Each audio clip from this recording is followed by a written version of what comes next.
슬기로운 한우 생활입니다. 질병의 치료보다 예방이 중요하지만 불가피하게 한우를 키우시다 보면 아픈 소들이 꼭 나타나게 됩니다. 그렇다 보니 강의를 하면서도 가장 많이 받는 질문이 이런저런 증상을 가진 소들을 어떤 약으로 치료를 해야 가장 치료가 잘 되는지에 관한 것들입니다. 질문에서 느껴지듯이 많은 분들이 약물을 통해서 질병의 증상을 완화하거나 질병의 근본적인 것을 없애는 것을 치료라고 생각하십니다.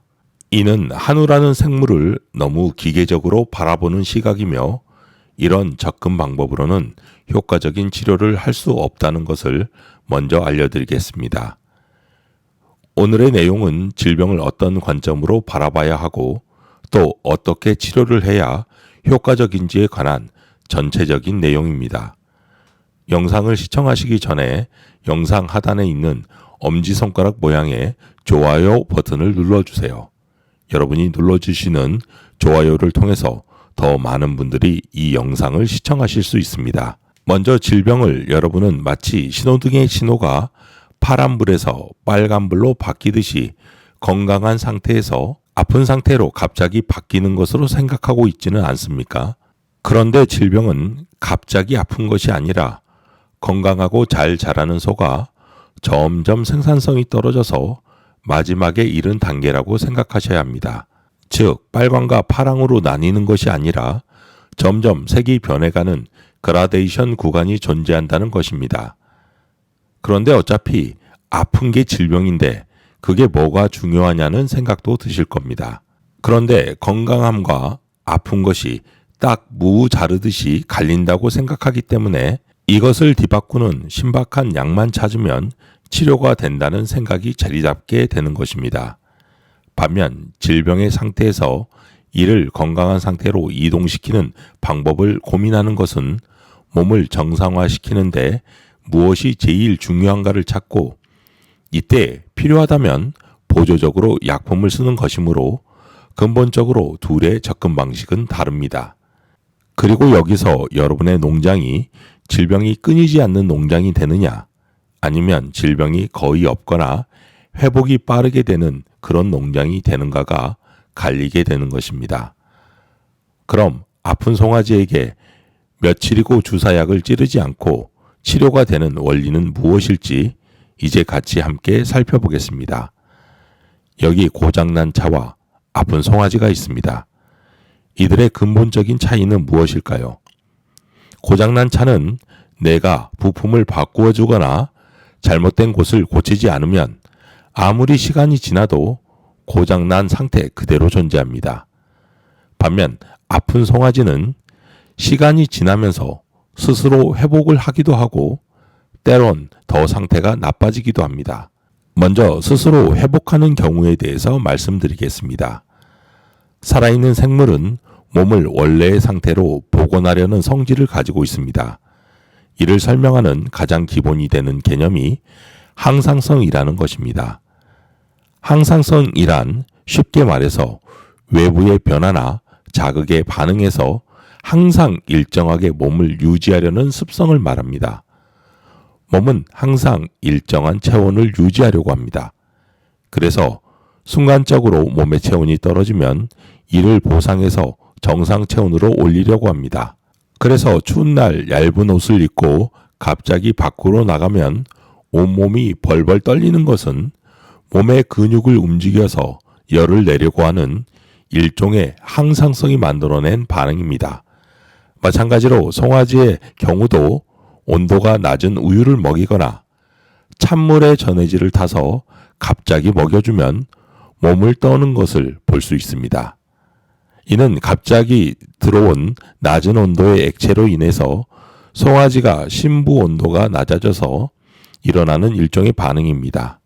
짠 것을 먹으면 갈증이 느껴져 물을 먹고 싶다는 것, 또 물을 많이 먹으면 소변을 보고 싶은 그 이유도 몸이 이를 일정한 상태로 조절하려는 일종의 반응 중 하나입니다. 이건 우리가 눈으로 확인 가능한 반응이고 눈에 보이지 않는 반응들은 더 많습니다. 소의 몸에는 이를 통제하는 항상성이라는 컨트롤 타워가 존재하고 이는 스스로 여러 가지 일들을 해내고 있습니다. 마치 범죄에 대응하는 경찰이 존재하듯이 병원체에 대항해서 일어나는 면역 반응이 있고, 무너진 도로나 건물을 보수하듯이 손상된 조직을 재생시키는 일, 환율과 금리를 조절하는 재정경제부처럼 이를 조절하는 호르몬의 분비 등은 눈에 보이지 않는 항상성의 결과물들입니다. 결국 우리가 가장 치료를 효과적으로 하는 방법은 스스로 정상의 상태로 복원하려는 소의 항상성의 반응을 어떻게 하면 가장 원활하게 해주는가에 달려 있습니다. 그럼 이를 위해서 가장 기본적으로 필요한 것은 무엇일까요? 그건 바로 물질과 에너지입니다. 물질과 에너지라고 표현했지만 이건 소가 먹고 마시는 것입니다. 예를 들어 단백질 같은 것을 들어보겠습니다. 단백질은 근육을 이루거나 호르몬을 만드는 물질이기도 하지만 소에게는 이것이 상황에 따라서는 에너지로 전환되어 사용됩니다. 그럼 결국 소가 잘 먹기만 하고 시간이 지나면 다 잘 치료가 된다는 이야기인데, 그럼 도대체 약품 같은 것은 언제 사용하냐는 것입니다. 약품은 크게 두 가지 상황에서 필요합니다. 첫째, 손실된 것의 회복을 소 스스로가 하기 힘들거나 그 속도가 너무 빨라서 사람의 개입이 필요할 때입니다. 대표적인 것이 바로 송아지의 설사입니다. 송아지의 설사는 이유에 상관없이 물이 몸 밖으로 빠르게 계속 빠져나가는 현상입니다. 그리고 물이 빠져나가면서 전해질이 동반해서 같이 빠져나갑니다. 송아지는 이를 보충하기 위해서 물도 마시고 몸에서는 최대한 이 전해질의 균형을 맞추려고 합니다. 그런데 섭취하는 물과 전해질의 속도보다 빠져나가는 속도가 더 빠르면 송아지는 몸을 못 가누다가 순환장애로 죽음에 이를 수 있습니다. 그래서 사용하는 것이 바로 경구용 전해질입니다. 물에 타서 전해질을 먹여주면 송아지가 스스로 보충하고 해결하는 일을 우리가 대신 해주는 것입니다. 그런데 송아지 설사에 사용하는 경구용 전해질의 경우 가격과 종류가 다양합니다. 가격대가 좀 있더라도 잘 설계된 전해질의 사용이 필수적인 이유가 있습니다. 전해질은 크게 세 가지의 내용을 충족시켜 주어야 합니다. 첫째, 소실된 전해질을 충분히 잘 보충해 주어야 합니다. 전해질이 잘 보충이 되어야 송아지가 휘청거리지 않고 젖을 빨 수 있는 상태가 됩니다. 두 번째, 물을 송아지의 몸에 다시 재흡수시켜서 탈수가 일어나지 않도록 막아주어야 합니다. 아무리 수분을 공급해 주어도 송아지의 몸에서 물이 빠져나가지 않도록 잡아주지 않으면 탈수는 계속 진행됩니다. 밤에 라면을 먹고 자면 얼굴이 퉁퉁 붓는 이유가 짠 라면 국물이 물을 몸 안에 잡아두기 때문입니다. 비슷한 원리로 탈수를 회복시키기 위해서는 나트륨이라는 성분을 송아지에게 공급해주는 동시에 이 나트륨이 송아지의 몸속으로 빠르게 흡수될 수 있도록 해주어야 합니다. 잘 설계된 전해질일수록 이 역할을 잘 수행합니다. 마지막으로 전해질 자체가 어느 정도 에너지원으로 역할을 해야 합니다. 이유는 보통 설사를 하는 송아지는 스스로 우유를 잘 먹지 못하기 때문에 회복하는 동안에 에너지원이 따로 필요합니다. 그런데 저가의 많은 전해질의 경우 충분히 이 역할을 못하는 경우가 많습니다. 그래서 경증의 설사에는 송아지가 어느 정도 스스로 이를 회복하는 그런 힘이 있어서 괜찮지만, 중증의 경우에는 아무리 다량의 전해질을 먹여도 탈수가 교정되지 않고 폐사하는 일들이 발생합니다. 그래서 위의 세 가지의 기능을 잘 수행하는 전해질을 선별해서 사용하는 것은 매우 중요합니다. 약품이 필요한 두 번째 이유는 몸이 스스로 제어할 수 있는 범위를 벗어나거나 고온으로 신체적 기능을 상실할 수 있는 경우 등입니다. 예를 들어 호흡기가 있는 송아지의 경우 수의사의 처방을 받아 항생제를 사용해야 하는 경우가 있습니다. 또한 체온이 높아지는 것은 일종의 면역 기능이 만들어낸 염증 반응 때문에 일어나는 부가적인 현상이지만, 고열이 너무 오랜 기간 지속되면 오히려 몸이 망가지는 일들이 발생합니다. 이는 마치 자동차가 달리기 위해서는 엔진이 연소를 하고 열을 내야 하지만 이 열이 너무 과하면 화재가 나거나 자동차 자체가 망가지게 됩니다. 이를 위해 냉각수가 필요하듯이 몸의 체온을 적절히 낮추는 것은 몸의 고장을 막는 길입니다. 그래서 이를 억제하는 소염작용과 해열작용을 하는 약물이 필요하기도 합니다. 이렇게만 이야기하면 어떻게 치료를 하라는 것인지 잘 이해가 되지 않기 때문에 하나의 예시를 들어서 설명을 드리겠습니다. 여기 호흡기가 의심되는 송아지가 있습니다.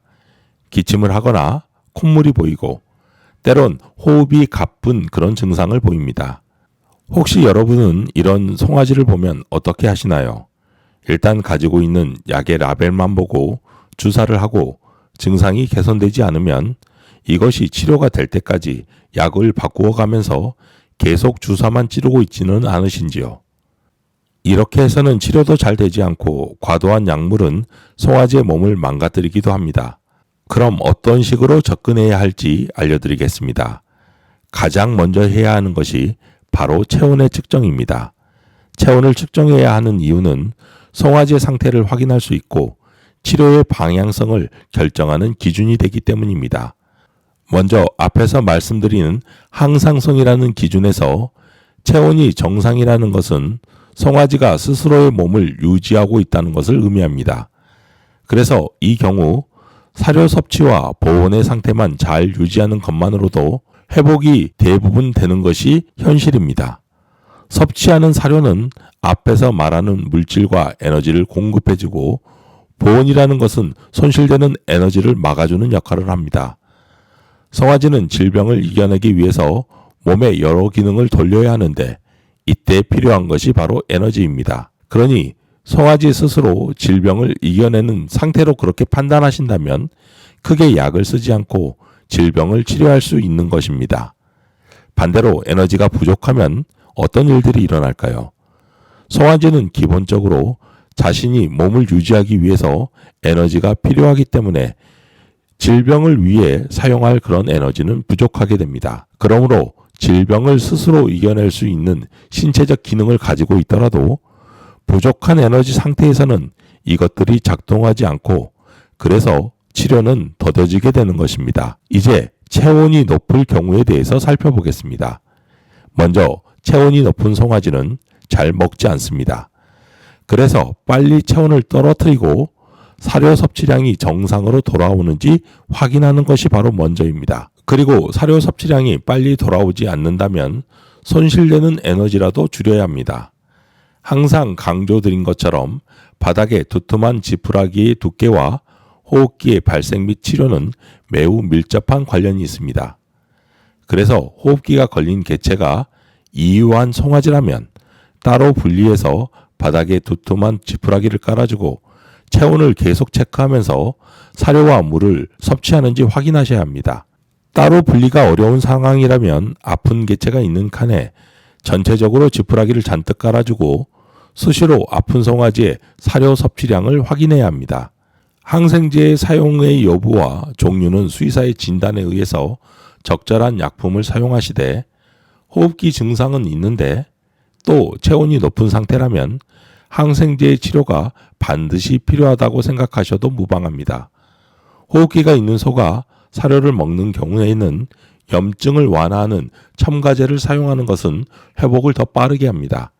이유는 호흡기 질병이라는 것이 결국 폐의 염증 반응을 동반하는데 이를 진정시켜주는 것이 곧 눈에 보이는 증상을 개선하는 것이기 때문입니다.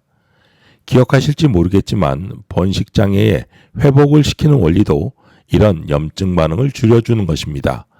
그러므로 호흡기 증상이 경미하여 사료를 먹는 소들이나 아니면 회복의 과정에서 조금씩 사료를 먹는 경우라면 번식을 위한 첨가제지만 이를 응용해서 사용하시면 호흡기 치료에도 큰 도움이 됩니다. 이제 오늘의 영상에서 가장 중요한 에너지에 관한 이야기를 해보겠습니다. 질병에 걸리지 않기 위해서는 질병의 원인체에 덜 접촉하는 환경이 중요합니다. 이것이 바로 위생입니다. 때론 약물의 도움도 중요합니다. 하지만 이것이 질병을 이겨내는 근본적인 힘이 아닙니다. 제일 중요한 것은 스스로 질병을 이겨내고 몸을 정상으로 돌리려는 소의 항상성의 힘이고 이것을 움직이는 동력이 바로 에너지입니다. 송아지는 태어나는 순간부터 이 에너지와의 전쟁을 하게 됩니다. 임신한 상태에서 송아지를 상상해 보시면 자궁속이라는 매우 따뜻하고 안전한 공간에서 탯줄을 통해 안정적인 에너지를 공급받습니다. 그러다가 분만을 통해 태어나는 환경은 그때부터 완전히 달라집니다. 스스로 젖을 먹으면서 에너지를 채워야 하고 자궁속과는 완전히 다른 환경에서 스스로 체온을 지켜나가야 합니다. 여러분은 송아지를 어떻게 생각하실지 모르겠지만 저는 송아지를 각각 크기가 다른 배터리라고 생각합니다. 배터리를 사면 완전 충전은 아니지만 한두 칸 정도 충전이 되어 있어서 바로 사용이 가능합니다. 마찬가지로 송아지도 이런 시스템이 있습니다. 태어나서 체온을 빨리 올리기 위해서 갈색 지방이라는 것에 도움을 받아 체온을 올리게 됩니다. 하지만 이것이 오래가지는 않습니다. 그러므로 다시 송아지는 어딘가에서 바로 배터리를 충전해야 합니다. 송아지가 태어나서 가장 먼저 충전을 하는 것이 바로 초유의 섭취이고 이를 통해서 송아지는 체온을 유지할 수 있습니다. 많은 분들이 잘못 알고 있는 점이 태어나서 최초로 충분한 초유를 먹기만 하면 질병이 안 걸린다고 생각하는 점입니다. 하지만 초유의 항체는 기본적인 면역의 시스템에 유지를 해주는 데는 도움이 되지만 충분한 에너지가 공급되지 않으면 이 면역이라는 것은 계속 유지되기 어렵습니다. 그래서 첫날 카테터로 초유를 먹이더라도 2일째, 3일째 기립을 못하거나 잘 못 바는 송아지를 그대로 방치하면 결국 몸의 에너지가 방전되어서 질병으로 이어질 확률이 높아집니다. 그래서 꼭 기억하십시오. 송아지라는 배터리를 계속 충전해 줘야 한다는 바로 그 점 말입니다. 보이는 것은 소의 초유 성분입니다. 다른 동물과 달리 소의 초유는 유독 단백질과 지방이 풍부합니다. 그래서 양질의 초유는 면역 글로불린과 더불어서 이런 높은 에너지를 포함하고 있어야 합니다. 시장에 나온 분말 초유 중에 면역 글로불린의 양만 강조하는 초유나 이것만 모아놓은 엑기스 같은 것들이 있습니다. 이것은 물에 타기 쉽고 송아지에게 먹이기도 쉽지만 충분한 에너지를 공급하지 못한다는 점에서 한계성이 있고 특히 겨울에는 더 위험합니다. 반면 물에 타서 녹이는데 불편하더라도 이것이 송아지에게 전달되는 에너지가 충분한 초유는 그만큼 송아지를 빠르게 충전하는 역할을 합니다.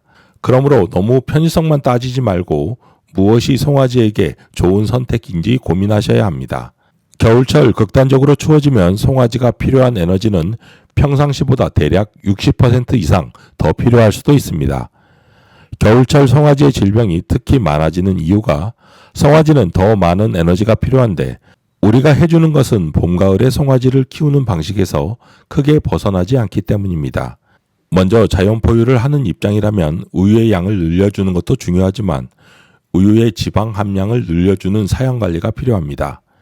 비육에서 농우사료는 근내 지방을, 조사료는 등 지방을 올리는 데 기여하는 것처럼 젖을 만들어내는 암소에서는 농우사료는 우유의 양을, 조사료는 우유의 유지방을 올리는 데 기여합니다. 그리고 지방은 매우 높은 에너지 원이므로 겨울철에 젖먹이 송아지가 달린 암소에서는 평상시보다 더 많은 조사료를 줄 필요가 있습니다. 다른 하나는 사료에 송아지가 빨리 접근하게 하는 것입니다. 많은 농가에서 젖을 잘 안 먹는 송아지에 대해서는 걱정을 많이 하지만 정작 입질 사료를 늦게 먹는 송아지에 대해서는 매우 무감각합니다. 그런데 사료는 송아지 입장에 있어서는 에너지를 채우는 제2의 방법이며 이런 이유로 사료를 빨리 접하고 많이 먹는 송아지는 질병에 잘 걸리지도 않고 회복도 빠릅니다. 마지막으로 중요한 것이 바로 보온입니다. 자연 포유를 하다 보면 송아지가 어느 정도의 양을 젖으로 먹고 또 사료를 얼마나 먹는지 확인할 길이 없습니다.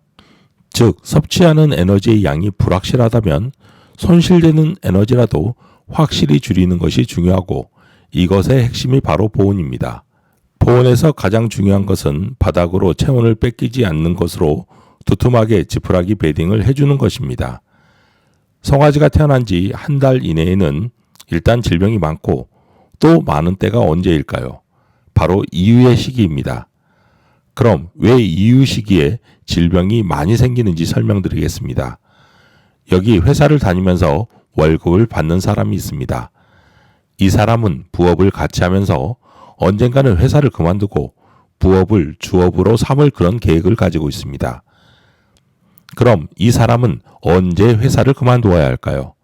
가장 안정적인 상태는 부업으로 삼는 일에서 얻어지는 수익이 회사에서 받는 월급을 대체할 만큼 수익이 늘어나는 시점입니다. 그런데 만약 새로운 일이 생각보다 돈이 되지 않는데 회사를 성급하게 그만두면 한동안 생활고에 시달릴 수밖에 없습니다. 송아지도 마찬가지입니다. 회사의 월급처럼 송아지는 의유에 의존하다가 입질사료라는 부업을 접하고 나중에 회사를 그만 다니고 부업이 주업이 되는 바로 그 순간이 송아지에 있어서는 이유입니다. 그런데 섭취하는 사료가 송아지가 필요한 에너지를 충족시키지 못하면 이후 질병이라는 생활고에 빠지게 되는 것입니다. 그래서 이유에서 가장 중요한 것은 보이는 것처럼 충분히 많은 양의 사료를 먹는 것을 확인하고 송아지를 이유하는 것입니다.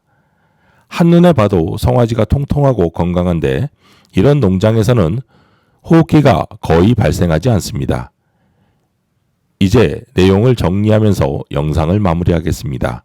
질병이라는 것은 소의 생산성이 가장 하락한 단계이기에 이를 올리는 방법을 취하면 자연스럽게 해결이 됩니다. 그리고 이를 가능하게 하는 것은 소가 스스로 자신의 몸을 정상으로 되돌리려고 하는 항상성이라는 것이 있고 우리는 사료나 물을 통해서 이를 가능하게 하는 충분한 물질과 에너지를 공급해야 합니다.